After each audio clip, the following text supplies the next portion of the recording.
Hi, Rich Fahle. I'm on the set of BookCon 2015. We're at BookView Now set, and I'm here with Kleon, who's our guest host for the hour. And we have a new guest, Elle, whose book is right here. It's a beautiful book, a wonderful book, The Crossroads of Should and Must. Find and follow your passion. Welcome. Thank you for having me. Yeah, it's so nice to have you. This book has really started to generate a great deal of buzz. And when I talked to Austin about coming on, he was like, can Elle do it with us? Would that be cool? And I was like, are you kidding? Can Elle come on? That would be wonderful. And it's really great that you guys already know each other too, which really helps as well. So when did we have dinner that one night? It was in the city. It was in New York, and we had dinner probably a couple of months before you posted the original post for I think so. Should and Must. And I remember, tell us a little bit about how the book happened. Like, how does this book here? Wow, what a journey. The book happened because I wrote a manifesto on Medium, and it was titled The Crossroads of Should and Must, and probably like both of you, I publish things online every day all the time, right. And the spirit of that post was no different. But something happened with that post that had never happened with anything else I had put online. In 2 weeks, I think it was tweeted to over 5 million people and read by over 250,000 readers, and I frantically emailed you, and I said, what do I do? What is... Did you know, like, all at once, or was it just sort of creeping up and you're like, wow, 1,000 people have read this? And then all of a sudden you have millions. Ding, ding, ding. The editors start emailing you, right? Because book people, book people are hungry for good. You know, everyone talks about, oh, getting a book published is so hard, but, you know, if you've got the goods, you know, people are ready for it. People are dying for good material. So people were hounding you. They were knocking on your door, right? And you emailed me. I emailed you. Turn off the notice on your Twitter account or something. That's when you know things are going well. Yeah, when the Twitter notification, and there is a certain point. We can talk about that later, but there is a certain point at which social media kind of breaks down and you can't handle it anymore. But let's stay on to a point. So you emailed me. I said, get an agent, and you did. Yes. And then you found Workman. Which, again, they make these beautiful visual books at a good price point. And so talk about taking that. How did you take that Medium post that was an internet thing and then turn it into a book thing? It went from manifesto to an outline, and then I began drilling into different parts of this outline, different parts of it, and it felt a bit like trying to wrap your arms around a tree that you were never going to wrap your arms around, like a giant redwood tree, trying to just get your hands around it. You could never fully get a sense of where the entire ship was going, so you just would focus on a little part one day, another part another day, and you begin sewing these things together, and at some point the entire system begins to flow.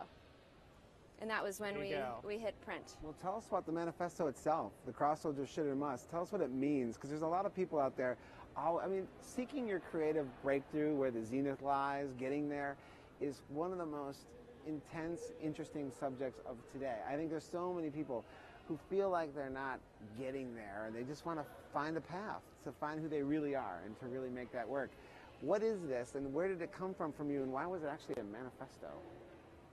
Well, it comes down to a very specific moment in my life where I saw the crossroads of should and must. I was in a situation where I had a choice to make between two paths that were equally appealing, but they were different. And the way that they were different is that one path was more of a should path and the other was a must. So I'll explain what those are. Should is effectively how other people want us to live our lives. It is all of the expectations that others put upon us. Now you could say you should listen to this song or go to that movie. Those aren't really the ones that we're talking about. We're talking about the larger ones that when everything's going this way kind of have us off running a different race. And must, on the other hand, is who we are, what we believe, what we know to be true when we are alone with our truest, most authentic self. And choosing must sounds great, but the question is, then why don't we choose it every day? And so after writing that manifesto, I decided to dig a bit more into that must question and why we don't choose it every day, and uncover some of the big obstacles that get in our way, and that's what I included in the book. I'm curious about how both of you guys found, like, now you have this new life, this post-book life that's really wrapped around these books.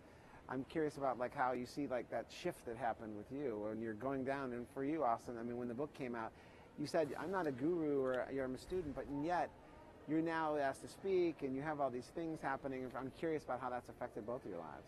For me, it's really important that's where the daily practice comes back in. Is like, it's very important if you are someone who makes something. This has always been true of artists. Like, artists have always made a living by teaching. Like, that's always been a job that artists can get and make some money at. And so the important thing when you're an artist and you're teaching, like if you're a writer and you teach an MFA program or something like that, the important thing is to stay with your craft and to still do your own work while you teach.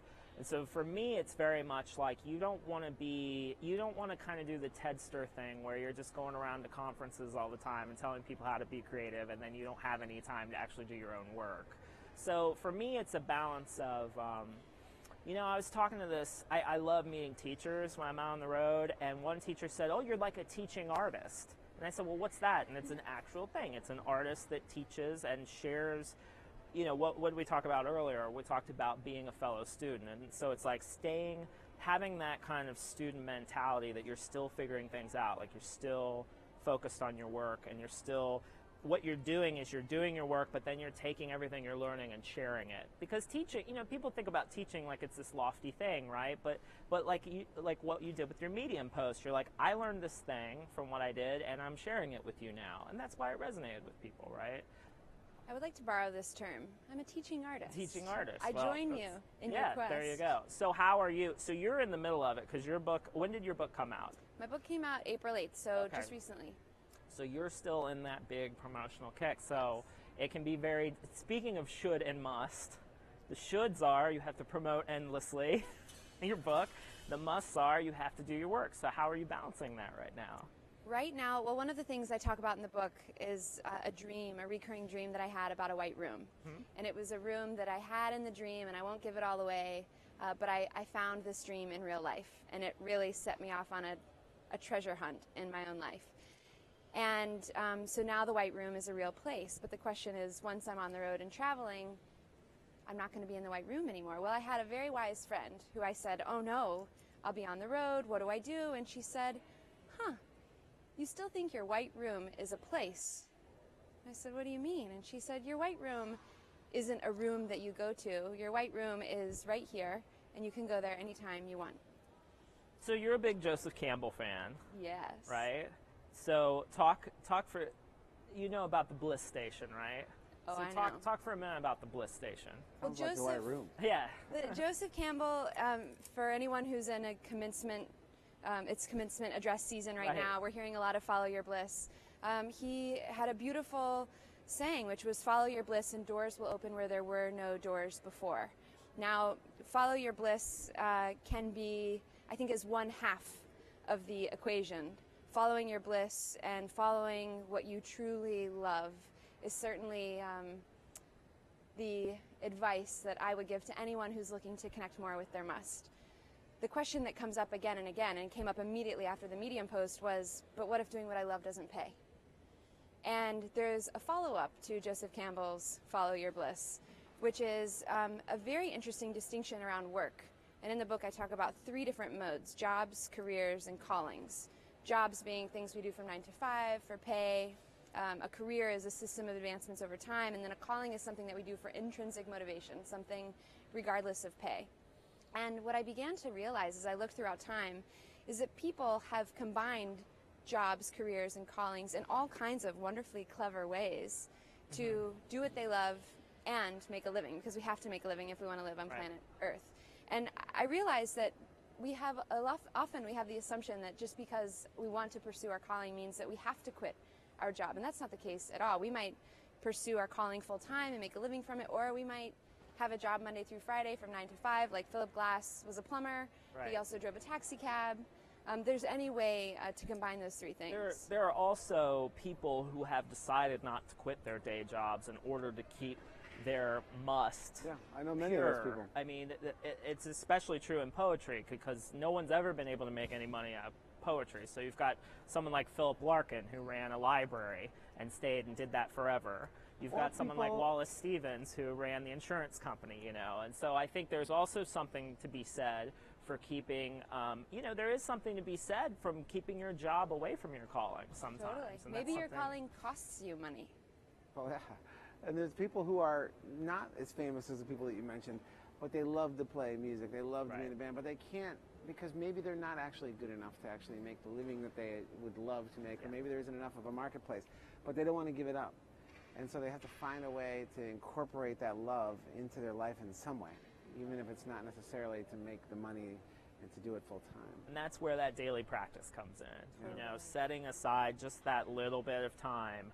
I have kids now, and kids are nonstop suck machines. They'll just take all your energy. I got a 2.5-year-old and I have a 2-month-old at home, and one of the things. Doing much else.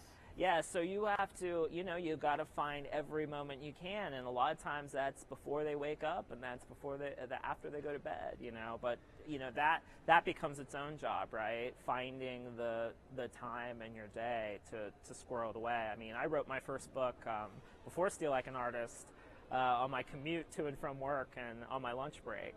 And so it's about, you write about this really well in Should and Must, about finding those little bits, and it's like looking for change in the couch cushions. It's in between the big stuff in your life, finding those little moments and then doing your thing, right?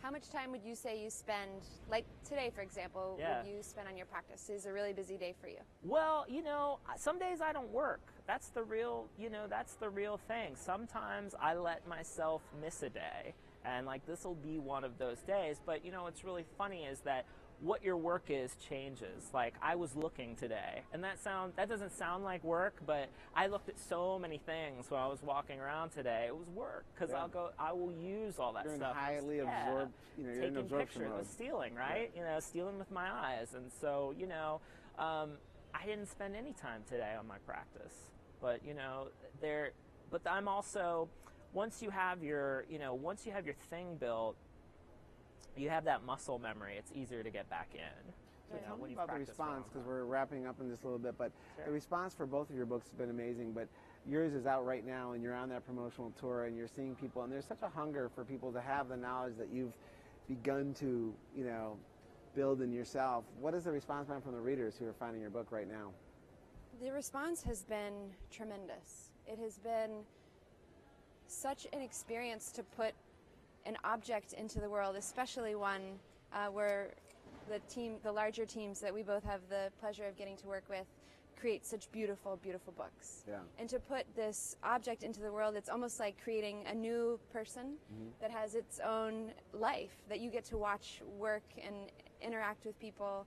You get to see them start to apply it to their lives. And I don't know about you, but where I see a lot of the stories popping up is online. Yeah. People who are experimenting in new ways, trying new things, asking questions, taking photos, putting them on Instagram.